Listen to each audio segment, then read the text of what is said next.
¿Cómo les va? Estamos iniciando una emisión más de Impacto Económico. Mi nombre es Daniel Rosas, como siempre a nombre de este gran equipo quiero darles el agradecimiento por estar con nosotros y sin más vamos con los titulares de esta emisión. En nuestro mundo hoy le contamos que Venezuela liderará el crecimiento económico de la región pese a las sanciones impuestas por Estados Unidos. En nuestro espacio de análisis estaremos abordando las inundaciones en Indonesia que han provocado graves pérdidas humanas y económicas. Y en nuestro recorrido digital le contamos que en Argentina la canasta de crianza subió en octubre. Se necesitan más de $571,000 para que por cada niño en edad escolar. Vamos a hablar de esto en esta emisión. Vamos a comenzar.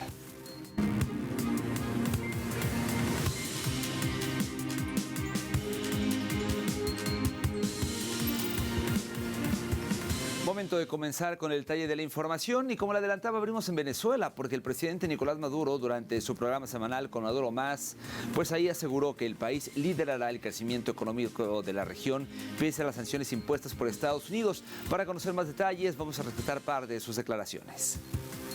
Venezuela sigue su rumbo a un crecimiento multidiverso de nuestra economía que lidera el crecimiento económico de toda América Latina y el Caribe. Lo dice la CEPAL, que de manera modesta, calcula el crecimiento del año 2025 de Venezuela en 6% y nos pone a liderar el crecimiento de la economía real, además, con amenazas, con agresiones, con sanciones. ¿Qué es eso para nosotros? Más bien es motivación.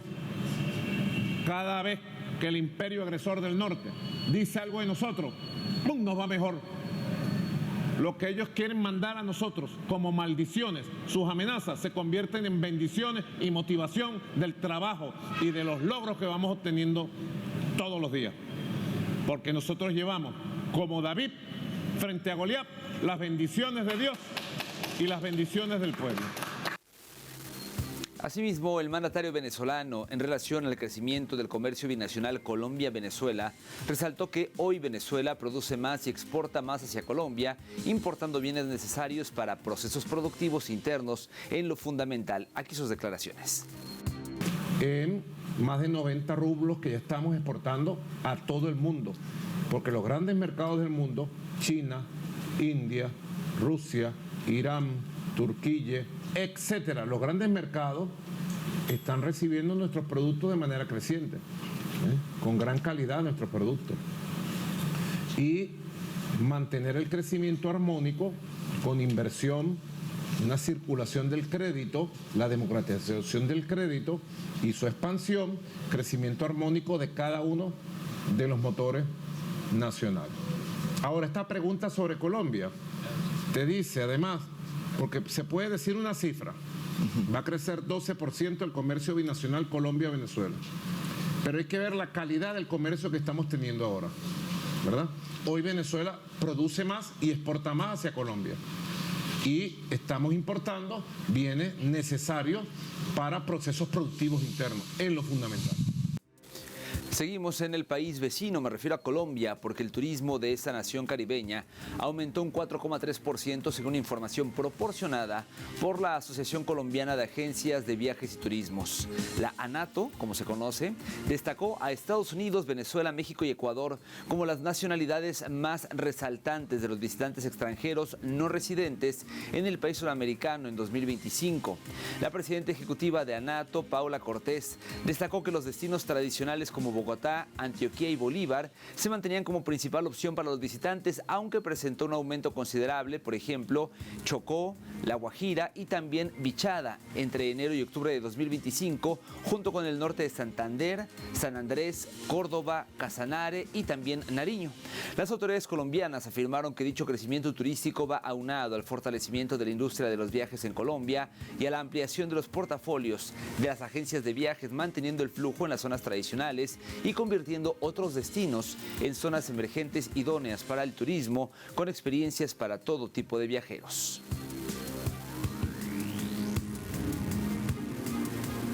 Y en Estados Unidos, la inflación interanual se encuentra en 2,9%. Está impulsada por factores como aranceles a importaciones, presiones salariales y también costos energéticos, lo que afecta de forma directa el presupuesto familiar durante la temporada navideña. Aquí algunos detalles.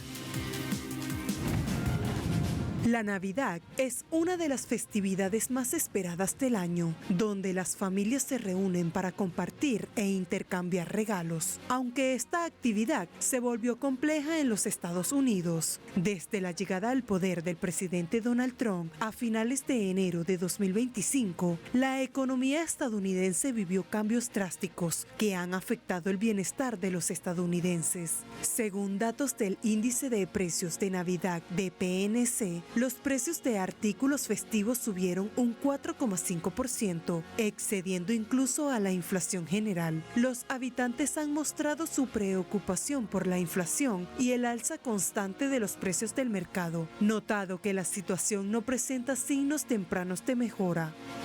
No ha mejorado. Ya sabes, la inflación ha sido una locura. Y sí, no veo que vaya a cambiar pronto. Asimismo, la mayoría se ha visto imposibilitados para adquirir productos y servicios que anteriormente podían hacerlo sin problema. Todos debemos tener cuidados con nuestros gastos y cuando hay mucha gente a la que comprar regalos, hay que repartir el presupuesto. Así que cada uno recibe una pequeña porción, pero el pastel se hace cada vez más pequeño. Los estadounidenses en los últimos meses notaron aumentos desproporcionados en alimentos, electricidad y regalos navideños. Así lo reflejó una encuesta del Centro de Investigación Social en Estados Unidos, afiliada a la Universidad de Chicago. Entre las carencias que viven los estadounidenses, se ha presentado en la mayoría de casos en el sector salud, donde personas no pueden costear los gastos médicos y se ven en la posibilidad de evadirlos ante la falta de capital que aborde los altos costos de la salud.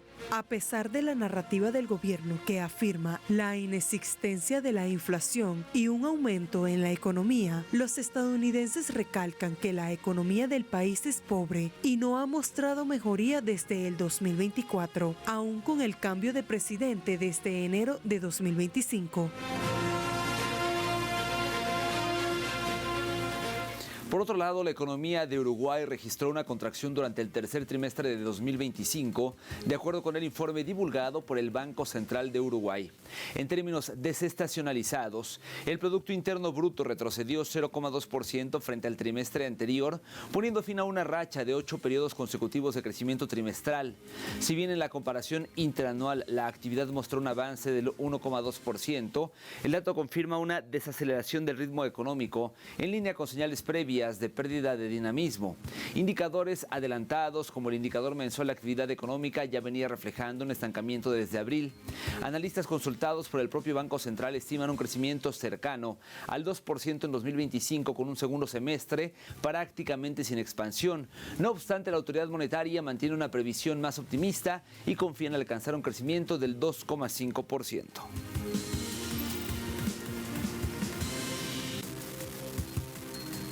Permítame hacer una primera pausa en la emisión del día de hoy, pero no se vaya. Al regreso de nuestro espacio de análisis estaremos abordando las inundaciones en Indonesia que han provocado no solamente graves pérdidas humanas, sino también económicas. Volvemos con detalles.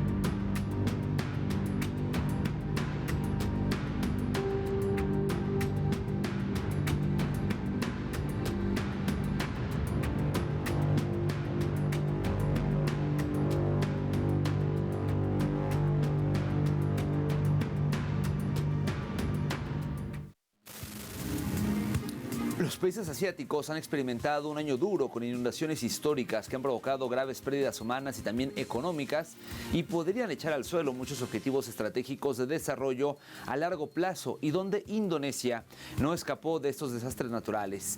Según cifras publicadas por las autoridades locales, el número de muertos por las inundaciones y deslizamientos de tierra en Indonesia superan las 1.000 personas con más de 560 desaparecidos en las provincias de Aceh, Sumatra del Norte y Sumatra Occidental. Alrededor de 1,5 millones de personas se han visto afectadas por estos desastres naturales, de las cuales casi 600.000 tuvieron que evacuarse. El Programa de las Naciones Unidas para el Desarrollo dio a conocer que las pérdidas económicas son millonarias. Indonesia calcula daños superiores a 4.000 millones de dólares, de acuerdo con el Centro de Estudios Económicos y Jurídicos.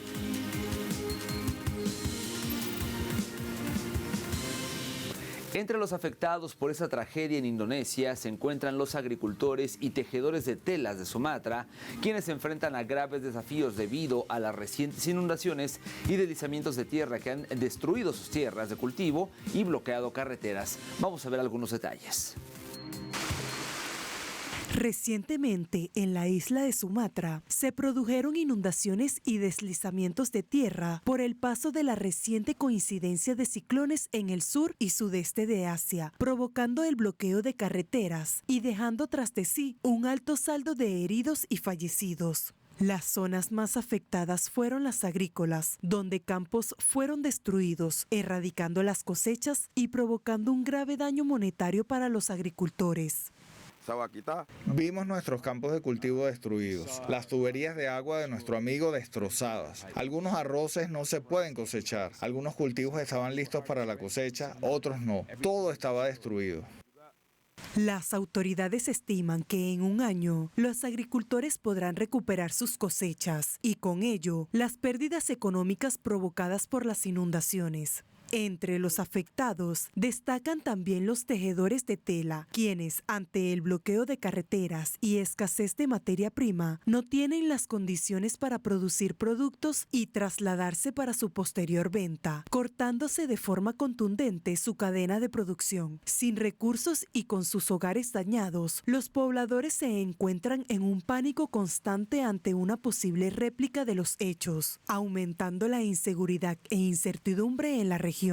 Ya no queremos vivir aquí porque estamos rodeados por estas dos colinas, a la izquierda y a la derecha. Estamos traumatizados. Por los momentos, las autoridades siguen en la tarea de trasladarse a las zonas afectadas para brindar ayuda y recursos en medio de un contexto devastador asociado a la deforestación de la región y al cambio climático. Al mismo tiempo, entre los ciudadanos se percibe preocupación por escasez de suministros esenciales como agua potable y atención médica en una Indonesia afectada por inundaciones. La vida cotidiana de los residentes desplazados sigue siendo muy difícil tras el desastre, ya que el suministro eléctrico aún no se ha restablecido en muchas zonas y el suministro de agua también sigue cortado en otras. Además, como el transporte en las zonas afectadas por el desastre aún no se ha restablecido por completo, solo una cantidad limitada de suministros de ayuda puede llegar a las víctimas, lo que ha complicado aún más la situación. Los tratamientos que podemos ofrecer en esta estación médica incluyen el control de la presión arterial, los niveles de oxígeno en la sangre y la frecuencia cardíaca. Si los pacientes necesitan vitaminas, también podemos proporcionarlas. Además, si alguien necesita atención por alguna herida, como abrasiones o laceraciones, podemos realizar suturas sencillas. Según la información que hemos recibido, voluntarios están intentando transportar suministros a zonas que siguen siendo inaccesibles, utilizando transporte aéreo o enviándolos manualmente a pie. Y por su parte, el ministro de Finanzas de Indonesia, Purbaya Yudi, aseguró que pese al desastre de las inundaciones de Sumatra, el crecimiento económico no se verá afectado. Esto lo reveló Purbaya cuando se le preguntó sobre el presupuesto para la construcción de viviendas temporales para las víctimas afectadas por el desastre en Sumatra. El alto funcionario indicó que hay dinero para la gestión de desastres en Sumatra y que se puede utilizar el presupuesto estatal del gobierno. Según él, la construcción de viviendas temporales y la rehabilitación de zonas podría tener el potencial de estimular la actividad económica afectada por las catástrofes.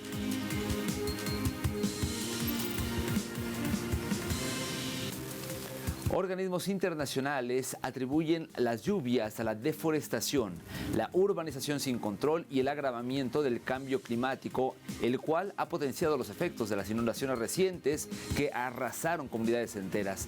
Ante esta situación, especialistas afirman que el episodio demuestra cómo la combinación de fenómenos climáticos extremos y entornos naturales debilitados puede convertir las lluvias intensas en tragedias humanas de gran escala, lo que refuerza la urgencia de fortalecer las políticas ambientales para coadyuvar en el futuro que estos fenómenos naturales sean de menor alcance.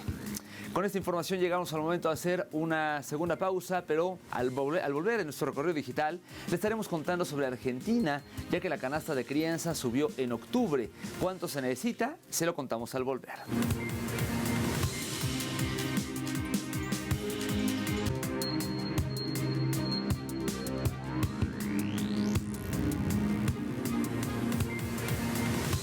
Estamos de vuelta en Impacto Económico, gracias por continuar con nosotros. Vamos a iniciar nuestro recorrido digital y lo hacemos visitando el portal argentino C5N, que titula lo siguiente: la canasta de crianza subió en octubre, se necesitan más de 571.000 para un niño en edad escolar. Según información proporcionada por el Instituto Nacional de Estadística y Censos, se necesitaron al menos 450.355 pesos para criar a un bebé menor de un año, mientras que el costo ascendió a 571.106 pesos para un niño o niña de entre 6 y 12 años. A su vez, destacó que los menores de un año representaron un gasto de 142.416 pesos en bienes y servicios y de 307.939 pesos por el cuidado. Los de 1 a 3 años, 535.823 y los de 6 a 12 años, 571.106 pesos. Este aumento representó el 2,8% en octubre respecto al mes anterior y por debajo de la inflación registrada en este mes del 2,3%.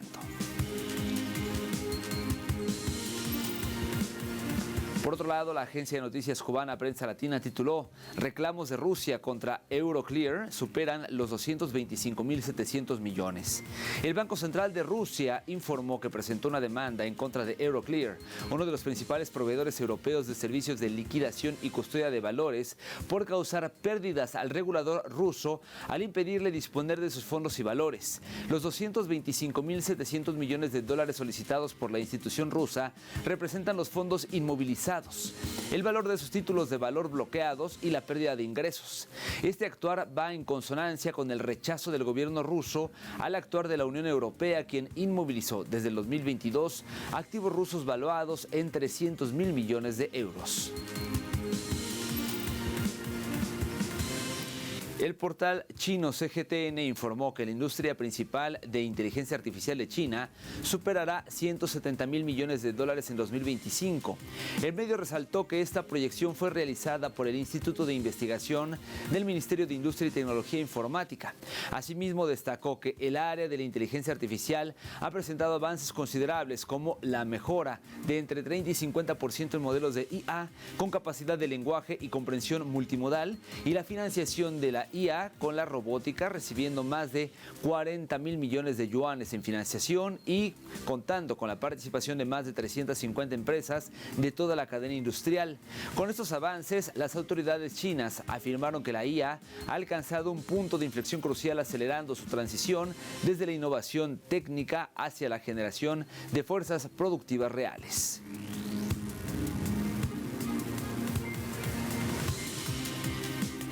Y el portal de noticias TV Bricks destacó que Etiopía impulsa la transición digital con un nuevo sistema de pago.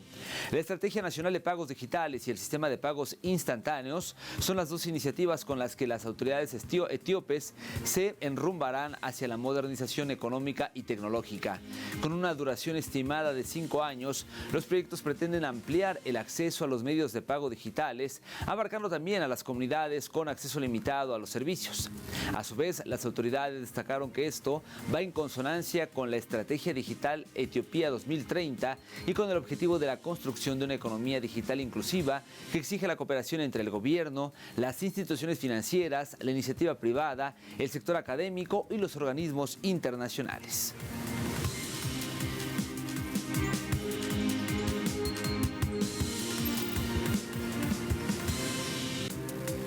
Momento de revisar los precios del petróleo. El WTI marcó uno de 56,71. Eso quiere decir una pérdida de 73 centavos de dólar. En el caso del barril del Brent, de referencia en Europa, su precio se ubicó en $60.43, también una baja, en este caso, de 69 céntimos del billete verde. Y finalmente le comentamos que el crudo promediado por la OPEP marcó un precio de $61.34, subiendo ligeramente 6 centavos de dólar. Llegamos al final. Gracias por habernos acompañado en una emisión más de Impacto Económico. Recuerde que en telesurtv.net, que es el portal de este medio, encuentra mucha más información a su alcance. Y como siempre, la invitación para que nos siga en todas las redes sociales, particularmente en X nos encuentra como @telesurimpactoe y @DanielTelesur. Nos despedimos por ahora, pero nos vemos pronto con más de Impacto Económico. Siga pasando un maravilloso resto de día.